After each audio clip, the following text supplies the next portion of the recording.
বিশেষজ্ঞরা বলছেন যে ইরান এবং ইসরায়েলের যে চলমান সংঘাত সেটি আঞ্চলিক যুদ্ধের পূর্বাভাস। নতুন করে শুরু হওয়া এই লড়াই চলতে পারে বছরের পর বছর।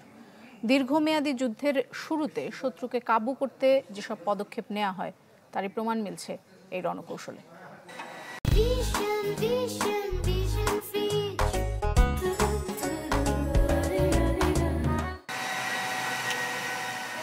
গায়ে পড়ে যে সংঘাতে নেমেছে ইসরায়েল তার মোক্ষম জবাব দিতে মরিয়া ইরানও।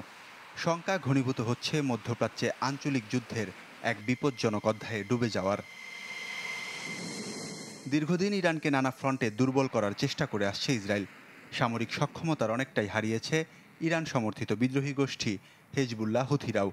এটা সম্ভব হয়েছে নির্ভুল ইসরায়েলি গোয়েন্দা তথ্য আর আধুনিক প্রতিরক্ষা বাহিনীর ফলে। ইরানের ওপর হামলাতেও এই দুইয়ের মিশেল দেখাচ্ছে নেতানিয়াহু সেনারা।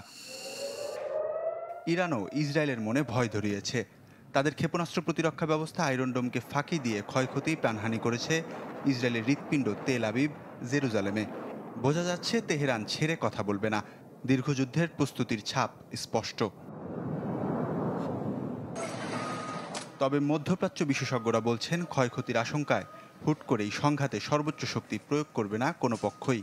এক্ষেত্রে ইরানের ছায়া সংগঠনগুলো কী মাত্রায় সম্পৃক্ত হচ্ছে এতে, আর তেল আবিব যুক্তরাষ্ট্রকে কতটুকু পাশে পাচ্ছে এর ওপর নির্ভর করছে অনেক কিছুই। ওয়ালিউল্লাহ ফারুক, চ্যানেল 24।